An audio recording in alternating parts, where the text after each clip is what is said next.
90% of the men that are in the oil field that are committed to be out and gone all the time, 90% of them are divorced.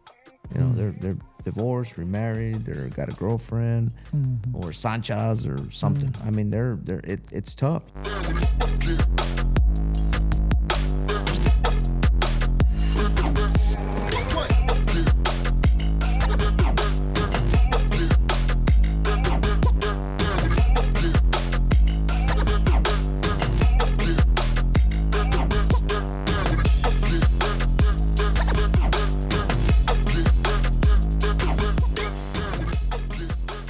Mr. Rey Trejo, thank you for joining me in the den. Yes, sir. Thank you for having me. All right. You are the Republican candidate for Jim Wells County Judge. Yes, sir. Our Republican candidate. Right. There's how many other people are running? There is a total of 3 running. Total of 3. Running for Republican county judges. Yes. Okay. We'll get to that probably in a little bit, but you're running in from Orange Grove right now. Yes. What's going on in Orange Grove? Well, I was invited to go down to their fire department. They have a meeting every month and a business meeting where they discuss, business that's going on in the Orange Grove Volunteer Fire Department. So it was good to be a part of. It was good to attend. It was got a lot of good info and what all the firefighters do, and it was very informative. It's a little small community with Orange Grove. Yes. How was the turnout to this event? Was it just firefighters or was the community? It was mainly just the volunteer firefighters. Yes, and they got a pretty good turnout. They have a real good program there, and I could say there was probably 25 of them. Wow, volunteers. That's actually pretty good, right? Yes. Yeah, that's good. Impressed. We talked earlier today, and you had actually gone out there because you were scheduled for 7:30 or 7.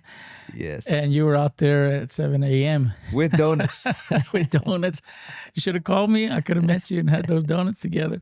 But it was actually in the evening. But I mean, that you were up and running pretty early. Yes. You've been hitting this campaign pretty hard. Yes. Yeah. It's been early mornings to, late nights.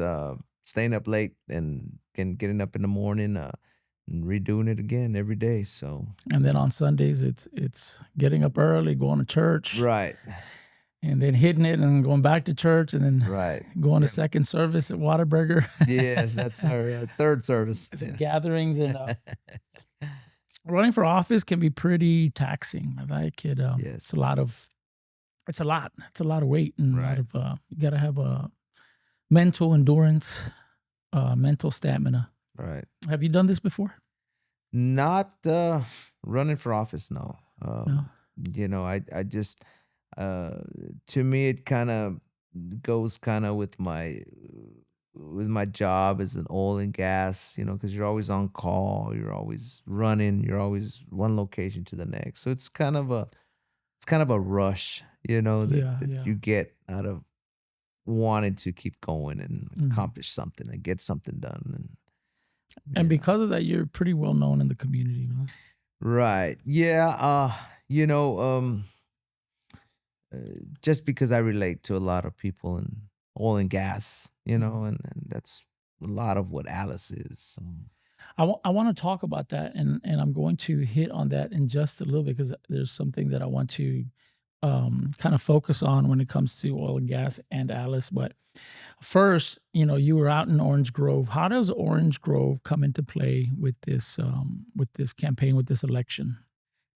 Well, Orange Grove is a very important box with the election, just because it's mainly a Republican box and community. So it's very important to go out there and show the community that I am a conservative Republican.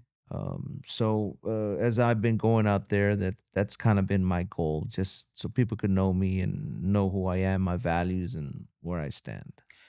It's pretty interesting that I've noticed that there's this thing happening where Republican conservatives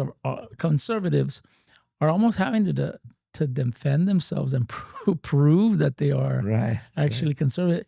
I guess there's a push for people, Democrats, to run as Republicans. Right. Are we seeing that? Well, there's been this something new coming out that they call a dino.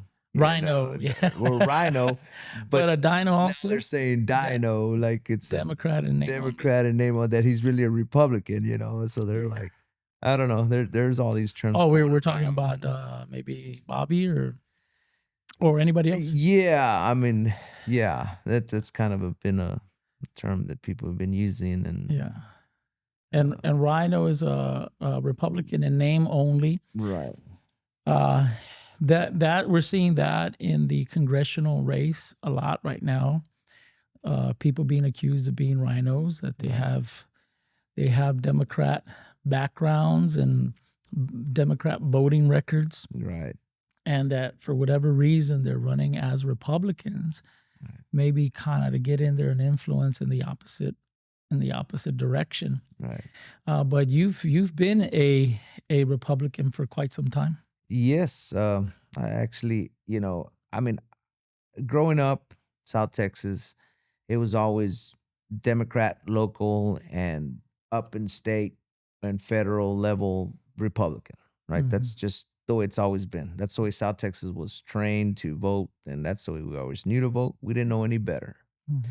It wasn't until 2016, right? 2015 when Trump started coming in, when you had the Valley, that was coming out and saying things that nobody has ever heard before. Like, you've been voting the same way, 50, 60 years and nothing's changed.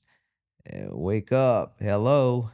So those are some of the things that got me to thinking like, that is true. And I'd vote Democrat. That's just the way I would vote. That's the way we were trained. That's the way our grandparents voted, and our parents, and those were our friends and relatives that were running offices, locally, and that's just how we voted. Well, it wasn't until that time that it kind of, and then I had a friend of mine at work that was, "Hey Ray, you like guns, right?" "Yeah." "Do you believe in God?" "Yeah, I'm a Christian. I believe in God." "Do you, do you believe in abortion?" "Well, no, not to a certain, and he said, "You're a Republican, and I said, "What?" "Yeah, you're a conservative Republican, man." And that just hit me hard, and then with everything that was going around at the time, and, all the talks about, you're voting wrong this whole time, and that just hit me like a ton of bricks. And I said, man, that I'm not a Democrat, I don't side with that group. And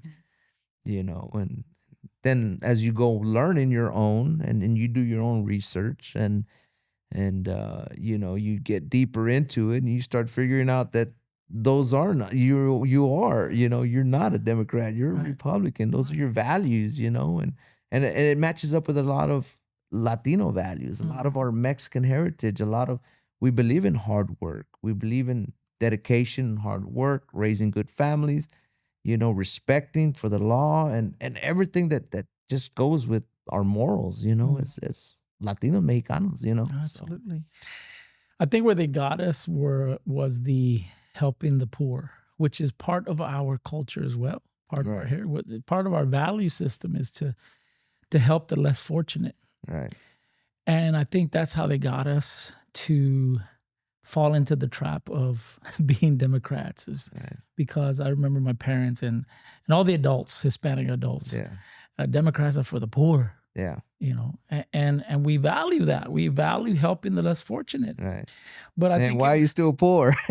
well, yeah, that. Right. Yeah. But you're still poor. Right. At first it was like, hey, let's help out the people who need it. Right. And it became a dependency upon it. Right. And maybe we didn't see it that way, but I believe the powers that be understood what was going on. Right. And said, if we're going to keep this voter base, if we're going to keep this group of constituents, we have to keep them needing us. Right. So we have to keep them dependent on us. Yeah. And I think that's how they got us to fall in line with the Democratic Party. And they just kept taking us further left and further left and further away from our roots, Right. further away from our culture. Many of us were waking up, and I believe even African Americans woke up to that during like the Trump administration, because before that we're just asleep. Right. Yeah. Weren't we? We're just Going along with it, with Yeah. whatever, and yeah. Doing as we're told. Yeah. Right. And then here comes Trump, and he starts shaking everything up. Yeah. And everybody's attention now goes to Washington and politics. Right. And I believe that it's not that the church is getting more involved with the government. It's that the government started getting more spiritual, started trying to mandate morality and values. And we have to be very careful with that. Right. But I think a lot of people woke up. Yeah. Yeah, like you Right. said, you did. Yeah. I mean, we don't want government involved. We want less government. Right. You know, as a conservative, and we believe in less government. We don't want government to be in every aspect of our lives, or, you know, there's no. It just goes back to almost Christian values. You know, Mhm. Your father is why you know, should dictate what you do in life and should run the family. You know, Mhm. and you know, and government wants to be the daddy, you know, they want to be the and it doesn't work, you Right. know, and that's another big thing with me, you know, is fatherhood. It's the father and the separation, you know, the divorces, you know. I believe the father should be at home, you know, and we should promote that as much as we can, you know. Should be involved. Right. Should be involved. And you're a father of how many children? 3 children. 3 children and 2 grandbabies. Grandbabies. Yeah. Your wife is a school teacher. School teacher, 3rd grade, elementary teacher. And you guys are a great example of a healthy Christian family. I see you guys and I admire you and the family. And we're having a conversation sometime, maybe last week or so, or the week before, and y'all mentioned how y'all have actually brought in other people into your home and kind of fathered them as well. Right, right. Am I accurate on that? Or did I Yes. I mean, ever since forever. I mean, that's almost something we've always done. If it was, we've had our nieces, you know, that have had issues with their parents, or, you know, my cousins, and, you know, and we've brought them in, and they've lived with us for, you know, maybe half a year to a year, and you know, but I've always believed in that. I've always tried to help out as much as I could, and just not be their father, but just to let them know that there's somebody here, is a father figure or something you could count on. You know, the day comes, because everybody needs, you know, the father. Everybody needs your dad, you know, sometime or another, Absolutely. and you know, I just want to be there for 'em, Yep. you know.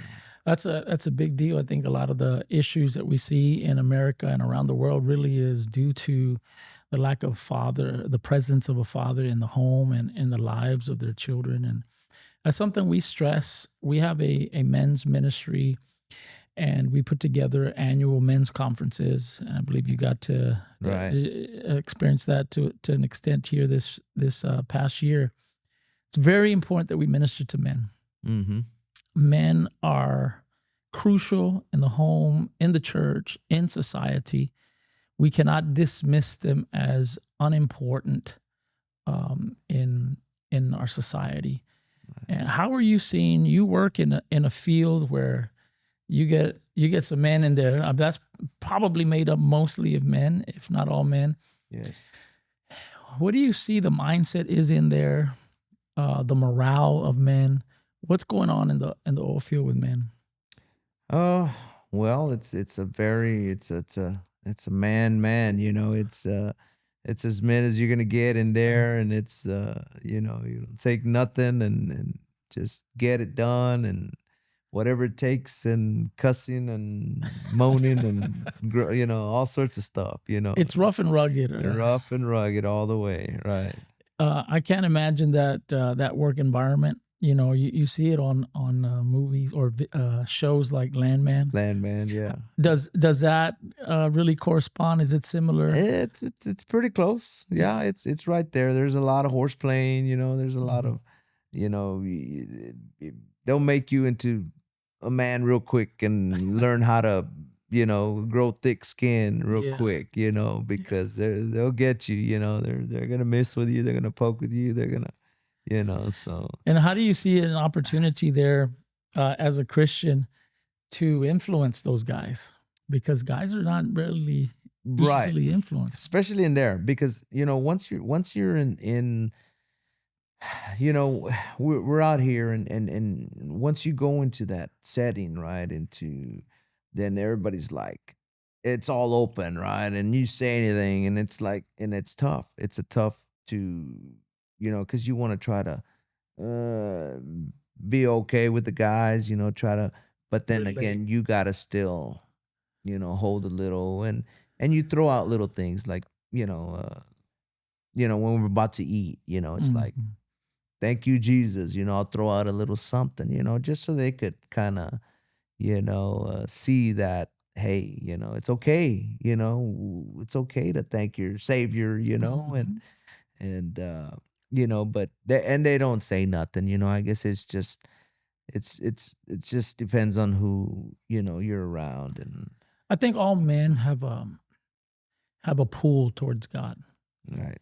but I think culture has taught them that it's not cool to do that or not. It's not Right. manly. That's for the weak. That's for the passive. I see a big change in that though, Yeah. and I think because of exposure through social media Yes. and all that kind of stuff, we see those rough men having conversations about God. Right. It's almost on every podcast you listen to with manly men that have podcasts. They're talking about God, Right. and it's becoming less and less of a negative stigma or a connotation of a weakness and nerdy and passive and Right. all that, because men are starting to realize. I've said this before. Anyone who's a student of manhood is going to run into God. Yeah. If you are trying to be a man, if you're studying manhood, you're going to run into God. Yeah. And then you have to decide what you're going to do with that. Right.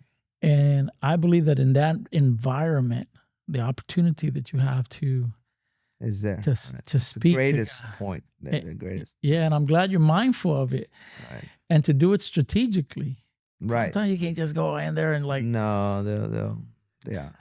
You got, and that's why I say, thank you, Jesus. Hey, Father God, help us as we're going to go do something that's dangerous. I mean, we did a lot of yes, stuff this last job that was kind of, we risk a lot of stuff, hmm, and it's like Jesus, help us here. We're about to open this 9,000 pound well, and I mean, everything's man made out there, so it could fail, hmm, and you just kind of pray out loud, and kind of everybody's like, and agreeing, but yeah, they just kind of look at you like, yeah, yeah. And I think in a time of need, they'll know who to go to right, yeah, when they have questions because they all do. They all have them.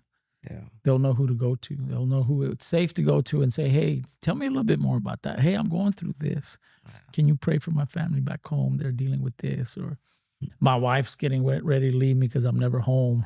yeah, Right? right, And it'll put you in an opportunity, in a position to be able to minister to them yeah, because that's what it's all about, no? right, right, yeah, and one thing that I noticed all, that you say divorce or that my wife's, I mean, 90% of the men that are in the oil field that are committed to be out and gone all the time, 90% of them are divorced.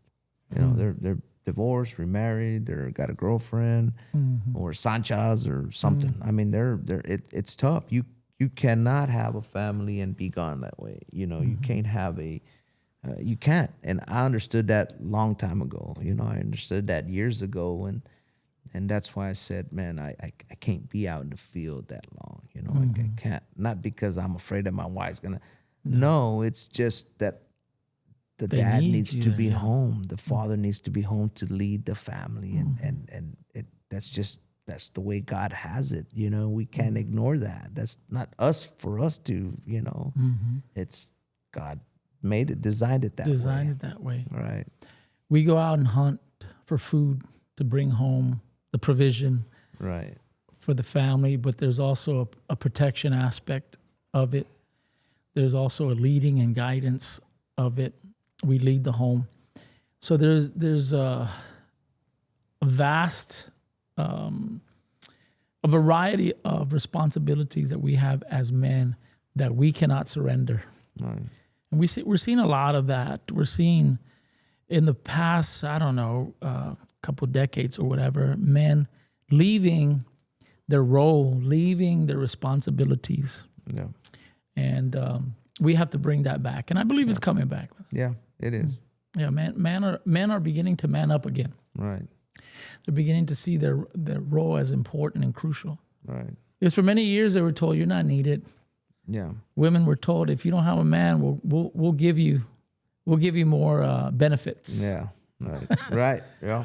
And that was a scheme of the government as well. I believe the Democrats, and not necessarily just Democrats, but it was a scheme of the enemy. And he utilized who he utilized, but it's to break up the family, right? The dynamics of the family, to separate, to say that the men are not important, to say that women can do it on their own, that children don't need the father there. And a lot of men fell for it, but they need to understand that their role is crucial. Right. We see the crime, we see the lack of respect for authority throughout our country, through our nation, and that's due to the fact that men have not done their role effectively. Right. Mm-hmm. Right. The lack of a father. Right. Yeah. Yep. And I can talk to you about that because I see you, man. There's people that we watch, Yeah. right? And we admire. Maybe we don't tell them all the time, but we admire them because we see how they are with their families. And maybe about a month ago, I was at church afterwards, and your wife was there.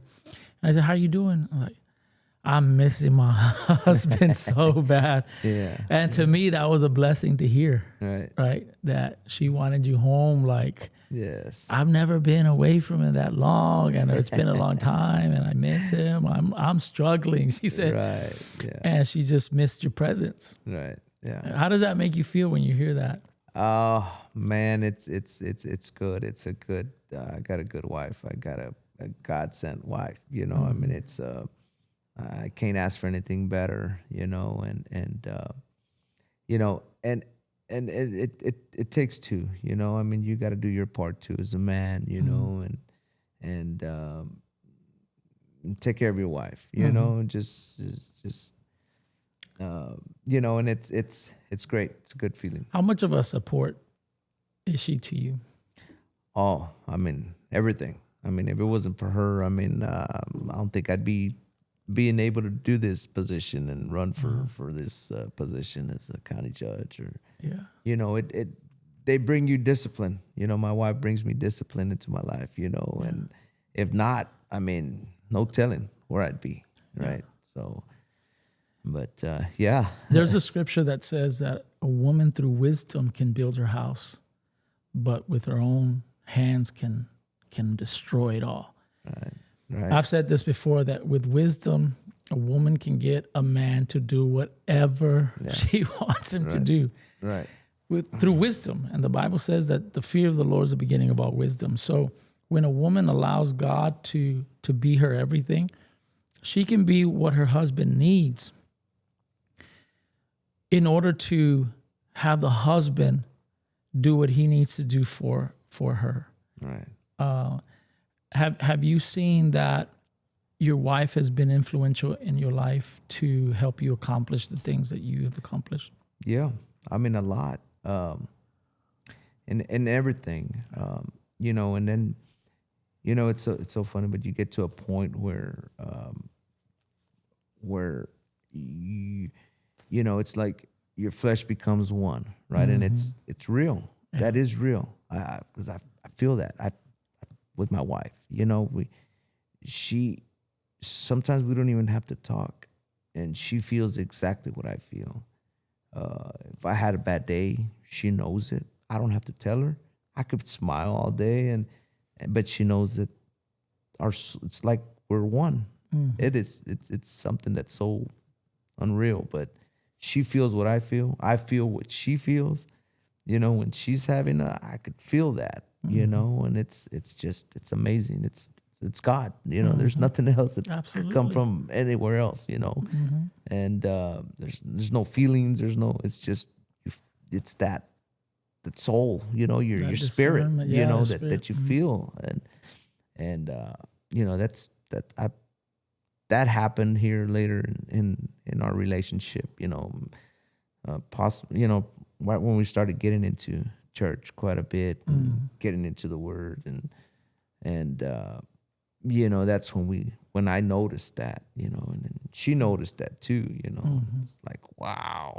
this is Tell me about that. When did you guys start to really focus on your walk with God like that?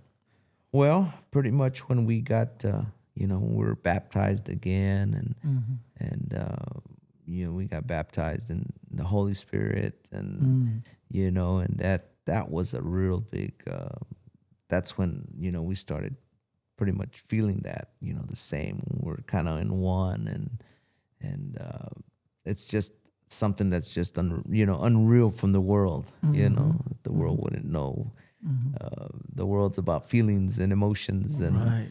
and this is something that's totally different. And I could be in, I mean, somewhere else. I could be gone from home, working and it's like I know she's lacking something, right? She's lacking me home, and I could see it, and I'll call her and she's down or she's here and she'll even get sick, like her immune system will be weak, Wow. and Look at that. where she, she's because I'm not there, Mm. so yeah, it's a whole nother feeling.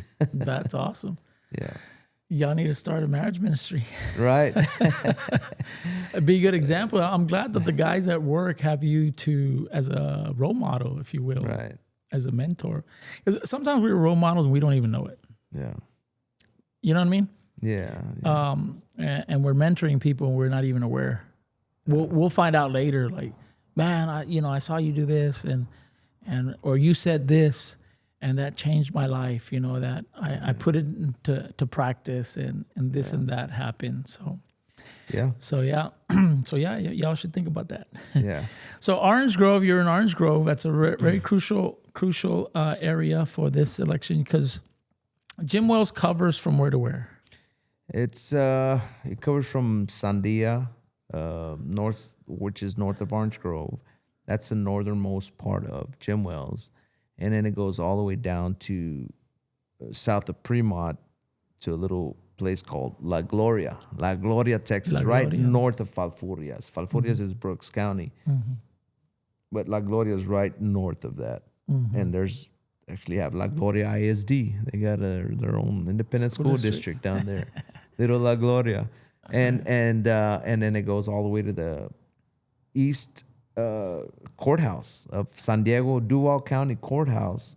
Right, that road right next to it is Jim Wells Really, County.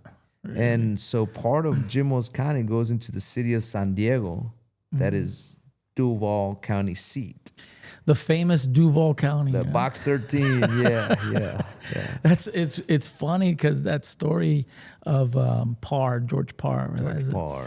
has been popping up on social Right. media. Right. And it's funny because myself and other gentlemen were having a conversation about the Duke of Duval and the fall of the Duke of Duval. I believe there's a book on it and how influential that was in the presidential election. Right. Little old San Diego, Duval County Right. had such a big role in the in national politics. Right. Yeah. Yeah. Are you familiar with the story well? A little bit, not too much. I remember what was it? A senator, I think that was running and Lyndon B. Johnson. Right. My dad, we used to drive through there because my tio's ranch is between San Diego and Benavides, and then we had a ranch for a little bit between San Diego and Benavides, and we used to drive by. I guess it was his little mansion, and my dad used to tell me, "Are you a George Parr?" Yeah. And he'd tell me a little bit of the story at the time. You know, I'm not paying that much attention, but it did stick with me. Yeah. That it was a big deal. So you're just east of that. Yeah, and then it goes all the way into Bentonville. That's east of or west of Agua Dulce. Yeah, right there's got some family out there. Yeah, in Bentonville. And Bentonville is actually another Republican box. La Gloria is a Republican box down there. It's crazy. There was 21 or 22 original boxes, and you could see where the Republican boxes were at, and it was Orange Grove, Sandia, Bentonville, Fremont, or Sandia. Really, I mean La Gloria is a Republican box as well. Those rural areas. Yeah.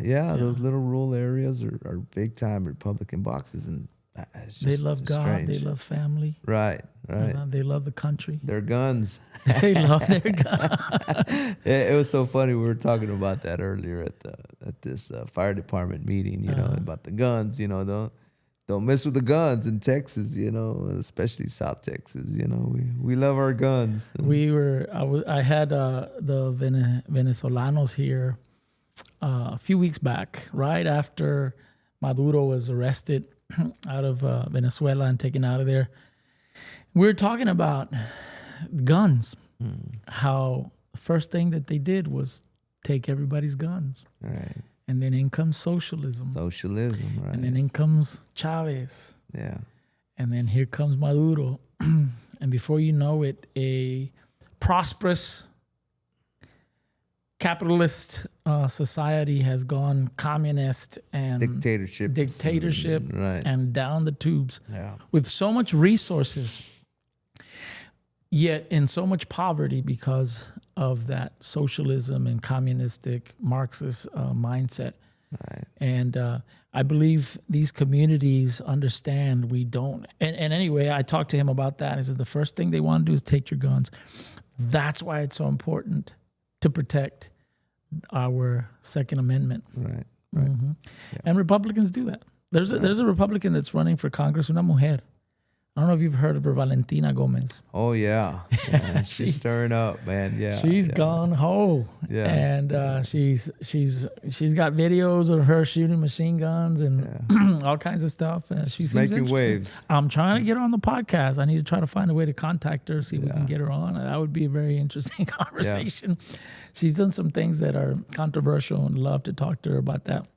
Even though I think Republicans are more like steady, but just protect our rights. Right. Don't mess with our constitutional rights. Right.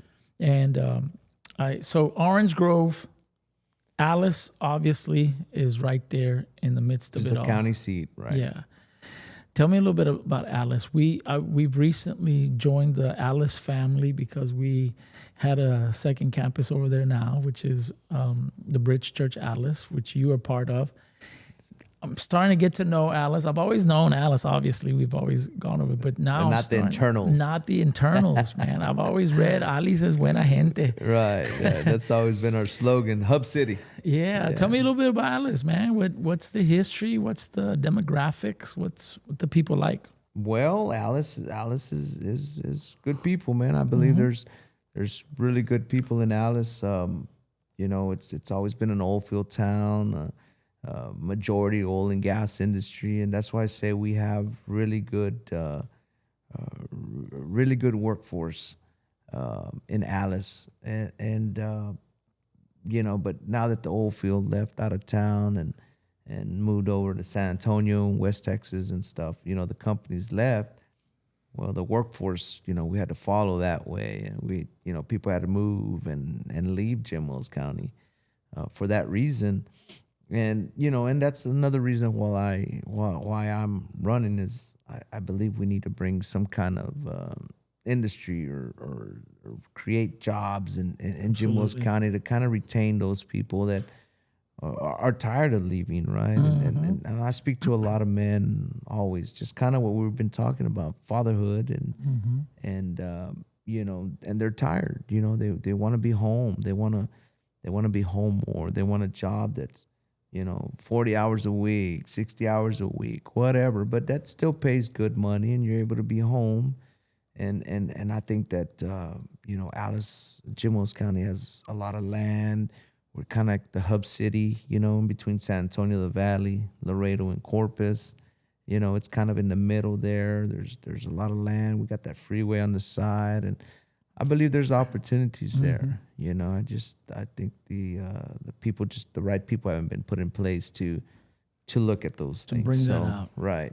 But yeah, I mean, Alice is a good community. We got everything. You could Y'all even have a Starbucks. We have food. Yeah, Starbucks we out got there. Starbucks. And Mr. bowling alley. Bones, We got yeah. a bowling alley. We got a splash pad, little splash park. It's self-sustained. It's self-sustained. Yeah, It's yeah. not like Robstown, because Corpus is so close. Everybody just goes to Just to go Corpus, to Corpus. so it doesn't become self-sufficient, Right, where we can live here without having to leave to go shop outside. right, So the only thing that we do have here is HEB, right? Right. So for those reasons we can stay, but for everything else we got to go outside, yeah, because there's no incentive to grow here because we're so close to everything else. right. But Alice is kind of separated from Corpus, and I would say Laredo and San Antonio and the Valley. Right. So it kind of has to create its own Little hub. a little hub, yeah. Right. Give me a little bit of the history of that oil. Because there was like an oil boom that was going on that we just mentioned, and then it went away. But how did that begin? How did it come in? Do you remember? What was the Eagle? Was it The the Eagle Eagleford? show? Yeah, Eagleford? the Eagleford. That was when they discovered. I think they discovered it back in 2008 or nine. And then they started drilling for it here locally, and it spanned all the way from Laredo, north of Laredo, all through Kennedy, Cotula, Karnes City, all up north that way, and it was a big, oil shell, and that was what they called the Eagleford shell. Were they predicting it to? I'm sorry. Go ahead. Yeah, it was a big play that they and they said it was going to be 10 to 15 years, that they had work. And how long did it go? Well, it started out about '09, and then that's when about 5 years is when we had that bust. That's all. It was just 5. Yeah. I remember hearing about that, and there was a lot of excitement. You start driving up north a little bit, like you said, Kennedy, Karnes, and there was like hotels popping up. There was all kinds of different things. You'd see trucks driving everywhere. And there was a lot of anticipation that it was going to last for many years. All right. So a lot of guys got in it and started making a lot of money. Right. And they didn't prepare for a bust. They didn't prepare for a dry season. Yeah. And that affected a lot of people, didn't it? Yeah. Yeah, and I mean, that's the oil and gas industry always. Yeah. No matter what, it's got its ups and downs. And if you go back historically and look at it, the 70s, the 80s, there's always been ups and downs, and it's just you got to save your money because it is going to go down, And this past years we've been kind of just right now it's strange. It's just kind of riding in there, It's kind of like leveling off. It's not a boom or a bust right now, but it's just kind of Maintaining. which is better. which is good. better, right? Right. People learn to Steady and right. Yeah, but then it went away. Yeah. And it, like you said, it left a lot of people kind of in a tough spot Yes. where now they have to make big decisions Right. to leave and just to take care of their families and stuff like that. So Right. we got a lot of guys. Where are a lot of guys from Alice going? West Texas. West Texas, New Mexico. Odessa and all that area. Yeah. That's where a bunch of the people are, a bunch of our guys. There's some in Louisiana, some in East Texas, but Majority, most of they're all in West which is Texas. where the show Landman is Right. is Yeah. is placed, right? Not Right. there in Odessa, and Yes. Midland. Midland. Right. hmm Mm-hmm. Yeah, it's pretty interesting to watch because you know a lot of people in that field, and it affects them. It affects their lives. And we were we had a tent revival back in November. We had some ministers come down, and one of the things that they said is get ready for ancient wells or something like that, new wells or something like that. If I remember correctly, the minister spoke of that's going to bring out new oil, and they were not familiar with the history of Atlas. So when he was saying it, I'm thinking, wow, this is very pointed and on point for that community and for our area, because he was speaking something that we could relate to, or for the people in Alice could relate to. Right. It says new wells with new oil. I caught that in my spirit. I said something's coming to Alice that is different than what was before. And I took it as a spiritual thing. Right. But whenever God blesses in the spiritual, it often, if not always, pours out into the natural. And we see tangible blessing. We see tangible evidence and proof of what God is doing in the spirit. Right. Amen. So you're running for county judge. Right. Tell me a little bit about what a county judge does. Well, the county judge is, many people have different titles for it. It's the CEO of the county, the mayor of the county, and but essentially the CEO is, or the judge is like a CEO of the county, right? They kind of, it's more of an admin role, not so much of a judicial role. A lot of people think you're sitting behind a, but it's just an admin role a lot more. And you sit along the commissioners' courts and set budgets, set the budgets for the county, for each department. You make sure the Robert's rules are follow in order. And you're pretty much the vote when the other two, other commissioners are undecided. You're kind of like the deciding vote in the center. And then, of course, there's, other departments, the maintenance program, the maintenance department. You oversee the veteran service officers, the emergency management, and then, of course, the emergency management, and then economic development, as well. So, and then there's an indigent program and some other minor stuff that. So as a county judge, you get to cast vision and really try to bring in, like what you said, something for the economy of the area. Right. Yeah. That's one role of the county judge is, when EDC, economic development, and try to work with, because there's always companies looking to invest in different areas, right? And they do their research, and they see how our schools are, they see how our roads are, they see what kind of employment, what kind of education our people are getting, are they college degree, how many college degrees come out of, high school, out of, so that's all things that they look at before they invest in our community. And those are things that we need to work on, and have that in place also, these companies back in the day, they used to send faxes over, or to try to figure out, give us your information on your community.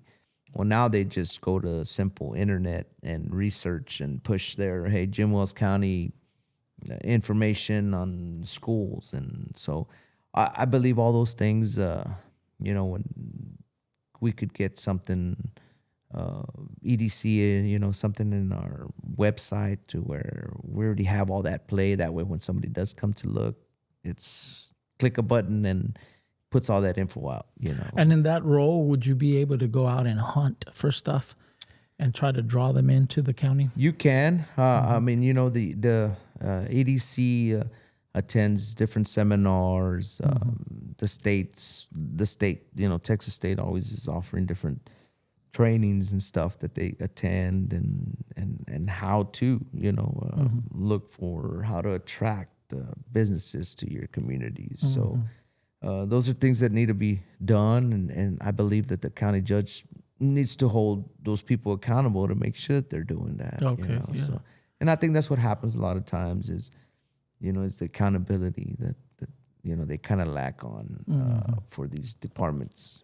So I can see how that can happen, but your role is to try to bring up the value of the county, try to bring up the desirability of other industry to come and set roots in the county. Right.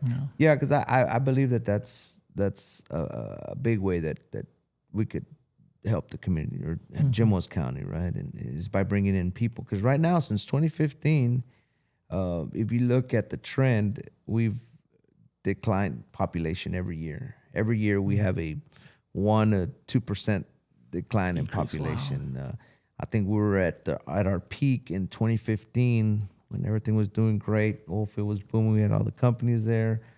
It was at 43,000 people population. And right now we're at 37,000. So it's not a fast decline, but it is. If you look at the trend, it's every year it's declined. So 10 years from now, we'll be 30,000 people, if it stays at that trend. So it was 43, now it's 36? 36, 37. Wow, 6,000 people just vanished from the county. Yeah. And it's every year it's less and less. It's declining.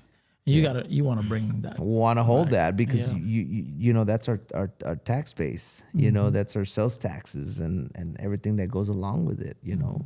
Revenues and everything for the taxes for the county. So budgeting. So that's definitely. It has to be enticing for you.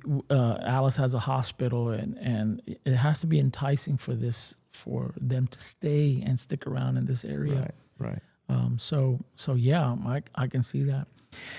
So do you feel that, because I want to ask you, like, what made you run? Do you feel it's a calling? I mean, what's the motivation behind it? Yeah, I mean, I got into politics, right, in 2017, and all the Trump deal, and and I never was really too involved with the local stuff. I did join the Jimos County Republican Party in 2017, but I never really was too involved with it. I mainly paid attention to the presidential and the state. What was going on up there, and never really locally. And then here, I don't know, a couple of years ago, I started looking at local stuff and just people saying things, and can you believe that they did this over there, and this, and their brother-in-law and their cuñado and their compadres, and I'm like, what? No way, this can't be happening in Dallas. That stuff you read about it. This. Wow, and it just blew my mind. So as you start digging in, you start seeing things, and you start researching stuff and looking at where the money's going and where they're spending it and why, they're spending it. And it's like, man, that is just wrong, So that's where it started, right? Initially, it's like, man, thinking about running, and then you got all sorts of people, hey, you should run. Hey, you need to run. Hey, run. And it was never in me to run. And me being a Christian, I said, man, unless God tells me to run, I ain't gonna run for this just because man wants me to run. God, it's on you. You tell me to run, I'll run. But I gotta hear it clear. I gotta hear it from you. So it stayed that way, right? And for a while, a few months, and then there for a while, I was like, maybe God's not going to tell me to run. Maybe I do need to run. Maybe it's just, he's telling me, right? Is he telling me? Yeah, so I kind of like got going and told some people, hey, I think I'm running. And then that just went crazy. And everybody's like, oh, Ray's running, all over the place. And then it's like, no, no, no, no, hold on. I'm thinking about it. I don't know yet. I think I'm going to do it. And then I said, no, I'm not going to do it. God, I need direction. Right. I need you to tell me yes or no. And other than that, so that's, I was real warm and hot there for a little bit, and then I just got cold. I told everybody, no, I ain't doing it. And that's when these other people jumped in and decided they were gonna run then. And then one Sunday we were at church, and this was Pastor Rusty Carr, and it was we had abundant life, and he got up there, and he was about to start preaching, and he said, "Hey, something I gotta say. There's something I gotta say." And he said, God's telling me that right now that there's somebody here that wants to run for office. Somebody that wants to run for office, but you don't know the answer. I got your answer, but you got to come up here to the altar. And I was like, can't be me, right? There's somebody else in here, it's somebody else that he's talking about. It's not me. And Michelle, my wife, she never wanted me to run. She was like, I can't. You do that, I don't know. I might leave you. Yeah, I mean, it was like, Serious. so I was in a like, God, you need to tell me what you want me to do. I need an answer, like clear answer. And so she was sitting there next to me, and Pastor Rusty, and it was maybe about 30 seconds, and it felt like an hour. It was like nobody would move, nobody would get up. Hey, get up! God's got an answer for you. God's got an answer for you. And I'm like looking around, and it was like, I felt that tug. It's me, it's me, it's me. And I got up and went towards the altar, and Pastor God's telling me, yes, he wants you to run. I don't know what you're going to run for. I don't know what position you have or what you have in your mind. Whatever it is, God knows, and He's saying, do it, run. So, like, prayed for me right there, and went back to my chair, and Michelle got up, and she just went out. She just walked out, ran out of church. And I knew what was, because she was like, hey, you run, I can't do that. I can't handle that. She knew that there's going to be a lot of this, a lot of sacrifice, a lot of work, people looking at, everything. Under the microscope. Right. And so, yeah, but that's where it came from. It was. And I've never really told many people about that, and I could tell that everything that's going on right now, it's like I say, I don't know if it's for a victory, right? I don't know what God's want me to run. Want me to run? You run. Just do what I'm telling you, and I've been doing it, and everything's looking great. Does it mean that I'm gonna win? Or I don't know. I don't know that. I know that we are victors already. Yes. The victory's already been won. So why am I doing? I don't know. I'm leaving it for God to show me why. Yeah. I'm just doing what He's telling me to do, and running with it, and trusting in Him that He's going to provide everything that I'm needed, and why I'm doing it at the end. I don't know. And how did your wife come to terms with it? Well, Pastor Donna, saw her run outside in tears, and she kind of ran me, outside with her, and kind of just to console her a little bit, and talk to her, and it's like, you can't go against it. It's a calling. I mean, God's telling you got to be there to support him, Michelle, and she finally, she kind of, it took a while for her to take it in, and we prayed on it, and went to Pastor Rusty and Donna several times, talked to them about it, and she finally, she finally okay with it. She's still, the little late nights and the early mornings and stuff and running around, but she's a lot better now. She kind of sees what I see. Yeah, you can tell she's your cheerleader, and when we have callings, it's God's will for us to serve people. And Scripture says that if anyone desires to be great, let him become a servant of all. Right. And sometimes we're not necessarily desiring to be great, but God puts in our spirit that we ought to be servants of all. And I think a byproduct is that God raises us up in positions like that. So I believe you have a servant's heart. And I believe that just like what you said, we don't necessarily always know why God calls us to do these things, but when we walk in obedience, He shapes us. He accomplishes His purpose through it. Sometimes He's shaping us or molding us or doing something with us. But if it is to be and operate in this office, isn't it amazing that it started with God confirming to you that that's what He wanted you to do? You get in there and you know that all things are going to work out together for your good because God was in the beginning of it. You needed confirmation from God, and when He said do it, you went for it. And you have not let down. I don't know that I've ever seen anybody go after something so hard and with such joy and a great attitude that you confront this campaign. So we're rooting for you. Yeah. As a pastor now of the Bridge Church Alice, and you being a member and a spiritual family member there with Pastor Leroy, we're rooting for you. We believe in you, and we believe that God is at the front of this, and I believe that you're putting God at the forefront of all this. So we're going to be praying for you and believing that God will work all things out together for your good. And I know that the people that are going to be voting and need to know who you are, I believe that God is going to reveal that to them and show them who you are and how you're going to be a blessing to the county. Right. Yeah.